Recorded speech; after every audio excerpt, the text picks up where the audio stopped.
Este es un Ford Contour SVT del 99 y sospecho que nunca has oído hablar de él. Es la versión de alto rendimiento del Ford Contour, del cual también sospecho que nunca has oído hablar. Hoy voy a reseñar este sedán de alto rendimiento poco conocido y voy a mostrarte todos sus detalles y características. Muy bien, es uno de los detalles y características del Contour SVT y voy a comenzar con una pequeña descripción general de este coche. El Ford Contour, que no es precisamente un nombre muy conocido, y de hecho no fue un coche de muy larga vida. Se vendió solo por una generación desde el 95 hasta el 2000. El Contour estaba basado en el Ford Mondeo, que era el sedán mediano global de Ford, uno de los vehículos más populares en Europa y en América Latina, y en otros mercados. El Contour fue el intento de Ford de crear un coche global. En lugar de hacer un Ford Focus para el mercado europeo y otro para el mercado estadounidense, la idea era que si el Mondeo era popular en Europa, también podría serlo en América. Y ese fue el Contour. La gran diferencia es que el Contour era un sedán con un maletero tradicional, mientras que la mayoría de los modelos Mondeo tenían portón trasero debido a las preferencias de los estadounidenses por los sedans. Pero aparte de eso, el Contour y el Mondeo eran bastante similares. El inconveniente fue el tamaño. Lo que era un sedán mediano en Europa se sentía más pequeño en Estados Unidos. Así que este coche estaba en un extraño punto intermedio entre compacto y mediano, como entre un Honda Civic y un Accord, o entre un Corolla y un Camry. Y como resultado simplemente no fue muy popular.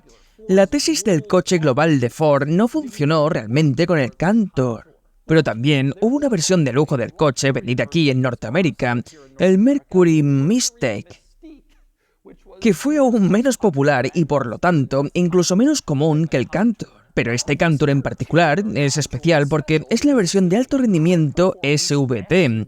Así que empecemos con SVT.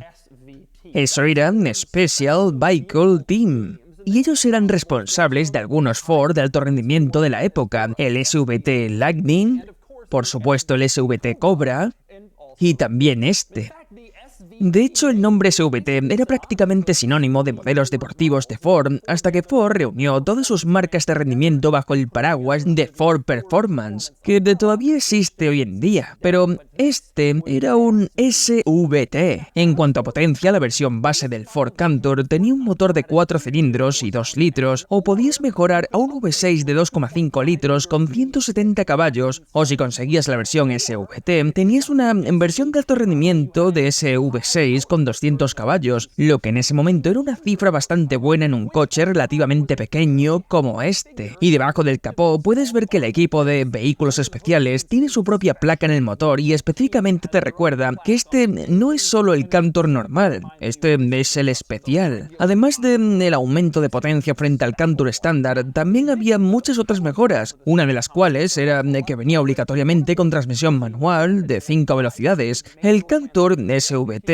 no se ofrecía como automático, lo cual era contrario a muchos coches americanos de alto rendimiento en ese momento.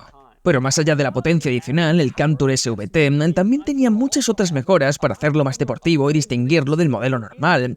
La más obvia era el body kit. Puedes ver los faldones laterales ensanchados, las taloneras, que le daban un aspecto más bajo y lo hacían parecer más deportivo. Al frente también tenías un parachoques más agresivo con faros antiniebla integrados que añadían al aspecto deportivo. Y en la parte trasera tenías un parachoques más bajo y agresivo, con un escape doble que nuevamente también añadía al aspecto deportivo general algunos efectos de carrocería en este coche. También tenías frenos mejorados, como cabría esperar, más potencia, y había que poner mejores frenos y una suspensión deportiva que hacía que este coche fuera más rígido, pero también ayudaba a que manejara mejor, lo cual iba en línea con la filosofía SVT. También hay ruedas más grandes, con un diseño distintivo, como puedes ver, y hasta tienen tapones de ruedas específicos SVT, nada de logotipo ovalado azul de Ford aquí. Curiosamente, siguiendo esa línea, los emblemas de este coche son sorprendentemente sutiles. Tenías una insignia SVT en el maletero y luego SVT en el centro de las ruedas, como te mostré, y tenías este emblema en el guardabarros que decía 24 Velvet Height Output, en oposición al V6 estándar, que bueno, no era de alto rendimiento.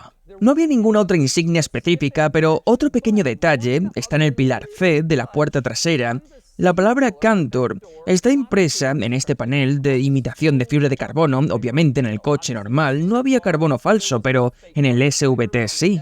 Pero por fuera, en cuanto a emblemas, eso era todo, definitivamente. Fueron más allá con el body kit y las ruedas especiales, que son las insignias, y mantuvieron este coche sorprendentemente discreto en lo que respecta a los logos. Y eso también era cierto con los colores. El Cantor SVT solo se ofrecía en 3 colores, plateado, rojo, negro, aunque hubo un corto periodo en el que también se ofreció en verde, y ese es el Cantor SVT más raro hoy en día.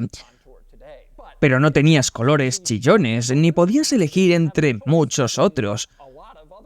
Por cierto, otros detalles curiosos del exterior no relacionados con SVT, uno es el desbloqueo del maletero, que está aquí, montado básicamente en el guardabarros trasero, encima del parachoques, en lugar de en el propio maletero, lo cual es muy inusual, tampoco se ve en demasiados coches. También tenías una barra de luz que atravesaba la parte trasera, la cual, por supuesto, ha vuelto a ponerse de moda. La diferencia es que esta barra de luz era falsa, no se iluminaba, era solo roja con reflectores dentro, y solo estaba ahí por estilo, sin un propósito real excepto verse bien. Y a continuación pasamos al interior del Cantor SVT, donde hay algunos cambios en el interior para el modelo SVT, pero no tantos como podrías pensar y definitivamente no tantos como habría en un modelo de alto rendimiento hoy en día. Uno son los asientos. Tienes estos asientos con refuerzo adicional, aunque todavía no son tremendamente deportivos y ni siquiera tienen el SVT bordado en el reposacabezas o en el respaldo, pero era una mejora respecto a lo que tenías en el coche estándar. También tenías medidores de carátula blanca, lo cual era una característica típica en los modelos SVT. Todos los SVT lo tenían, los Ford estándar no, y esa era una forma de diferenciar a los SVT. Además, tenías un volante forrado en cuero, lo cual era un buen detalle en un coche compacto de los 90. Eso era una mejora de lujo para el SVT Cantor. Y como mencioné, tenías obligatoriamente una transmisión manual de 5 velocidades y no se ofrecía automático. Aparte de eso, realmente no había nada más de SVT en este coche. Tienes alfombrillas que son específicas de SVT, pero probablemente a Ford le costaron unos 37 centavos hacerlas.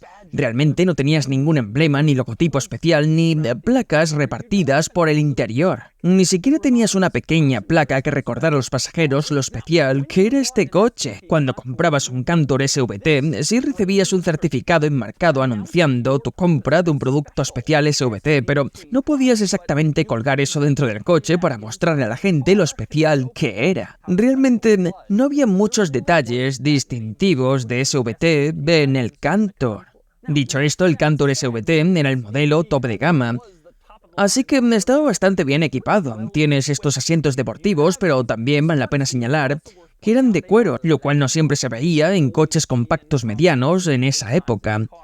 También tenías un techo solar eléctrico, lo cual era un buen detalle de lujo, y un reproductor de CD, que en el 98 al 99 era un gran detalle. Muchos coches lo tenían solo como una opción costosa. Y otro detalle agradable era el asiento del conductor eléctrico, lo cual era una gran sorpresa en un coche de esta época, hecho por Ford. Puede que no tuviera muchos emblemas SVT, pero este era el modelo top de gama con todas las cosas buenas.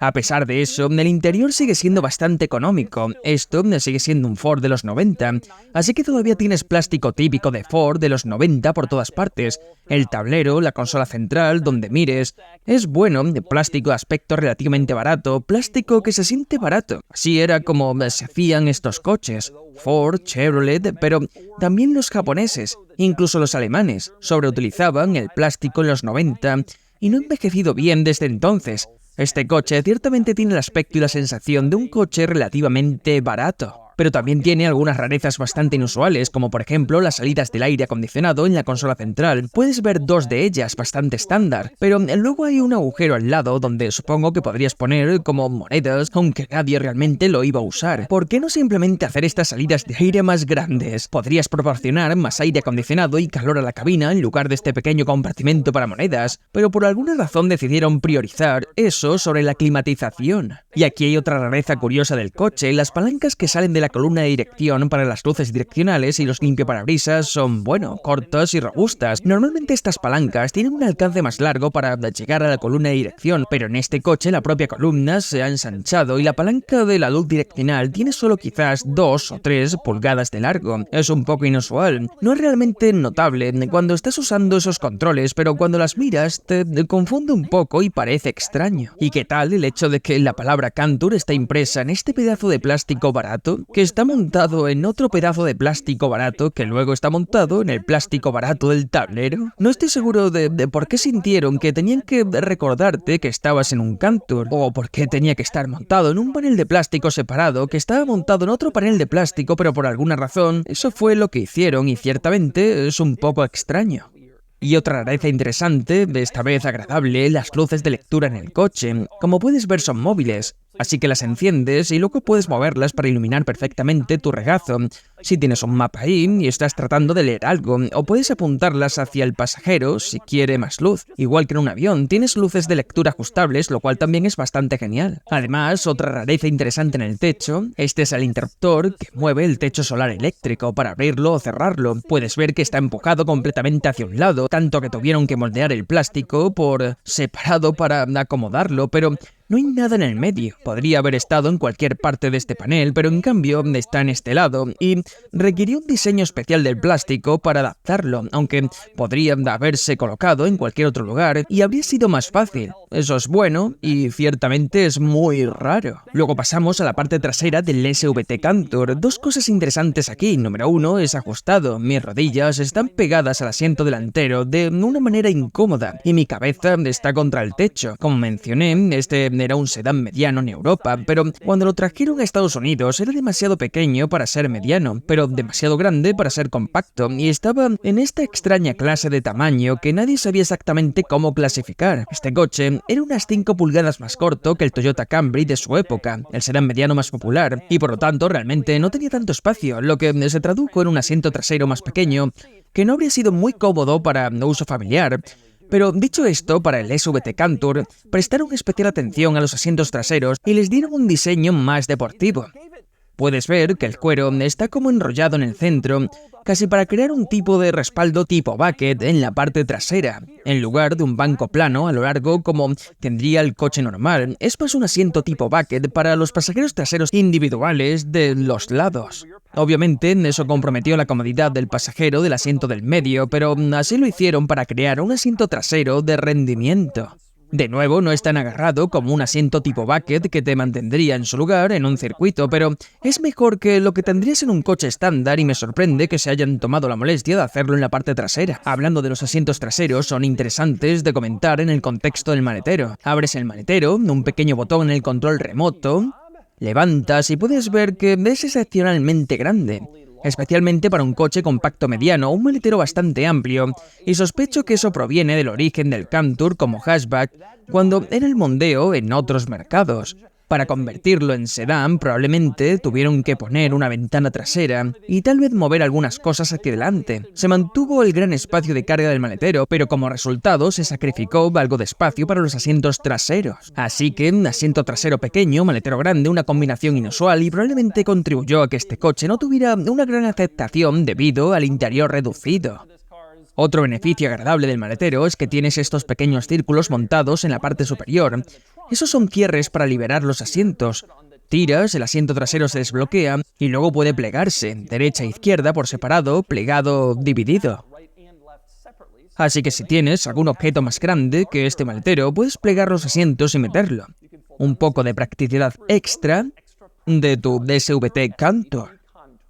Muy bien, conduciendo el SVT Cantur. Si eras un niño como yo tenía 7 años cuando salió el Cantur y 12 cuando se fue. 13. Y era tan malo que simplemente era un coche de alquiler. Era un coche aburrido, bastante simplón, y que tu padre alquilaba en las vacaciones y tú le rogabas que consiguiera algo más divertido. Y él nunca lo hacía. Ese era el Ford Cantur. Luego apareció el SVT Cantur y fue como un golpe en la cara. No había muchas versiones de alto rendimiento de coches normales como ahora. Eso se ha vuelto bastante común, pero en aquel entonces el BMW M3 era una especie de novedad a mediados de los 90 y habían hecho el E30 y luego el E36 y decían, vamos a hacer esto. Mercedes recién empezaba a fabricar los AMG de la clase C y los demás modelos aún no. Este coche precede al AMG de la clase E. Realmente era como tomar un coche aburrido y transformarlo. Fue algo muy cool y de niño yo pensaba que era genial. Y no era solo un paquete estético. Tenía más potencia, mejor suspensión, era divertido. El punto fuerte obvio de este coche es que está en un estado increíblemente bueno. Tiene 94.000 millas, pero parece un tercio de eso. Está fantásticamente bien conservado, todo funciona perfectamente, la suspensión se siente genial, nada cruje ni está desgastado. El propietario me dijo que los primeros dueños debieron pensar que este coche subiría de valor algún día por ser un SVT Cantur raro. Por eso lo conservaron tan bien. Claro, eso no pasó, pero sigue estando en excelente estado. Creo que esto muestra cómo era realmente un SVT Cantur cuando salió al mercado. En cuanto a aceleración no está mal. Un coche de este tamaño hoy en día nunca tendría un V6. Y es genial que lo tenga. Solo tiene 200 caballos, pero se nota la suavidad de un motor atmosférico. Sientes la potencia a lo largo de toda la gama de revoluciones, no solo cuando actúa un turbo. No es raro según los estándares modernos, pero hace un buen sonido y entrega potencia de manera progresiva y divertida. La palanca de cambios y el embrague también me sorprendieron. El embrague se siente muy bien, suave, sin puntos muertos ni durezas extrañas. El cambio tiene un recorrido largo, pero una vez engranado se siente firme y puedes hacer red match fácilmente. Es una experiencia de conducción sorprendentemente buena. Una desventaja es que el interior no es tan lujoso, mucho plástico barato y se siente cuando hay vibraciones o cruje al pasar baches. Es un coche Ford de los 90 y eso era común en la época. En cuanto a dirección y manejo, la dirección es bastante buena, aunque hay un poco de holgura al centro. Aún así, responde con precisión una vez que lo manejas. El balanceo de carrocería es mayor que en un compacto deportivo moderno. Pero aún así es rápido y ágil, sobre todo en curvas. No es lo más rápido para cambios de dirección bruscos, pero puedes empujarlo y responde, bueno, bastante bien. Mi veredicto general es que este coche es divertido, raro y también algo especial. Se está convirtiendo en un objeto nostálgico tipo Radwood. Pocos sobrevivieron, y sobre todo en el estado que está este. Gran parte del atractivo es tener algo que casi nadie ve. Es más divertido que un compacto normal de los 90, aunque no es un elogio enorme. Acelerar, cambiar marchas y moverlo es entretenido, pero un Focus ST lo haría bastante mejor. La gracia del coche es su rareza, es interesante, cool, y esta unidad en particular está en muy buen estado. Si quieres algo que nadie más tendrá en un Cars and Coffees, frente a 25 Focus ST, este es tu coche. Y así ves el Ford SVT Cantur. Siempre me pareció genial. Si no lo conocías, ahora sí, y puedes comprar este en Cars and Beats. De todas formas, ahora vamos a darle a este coche una puntuación.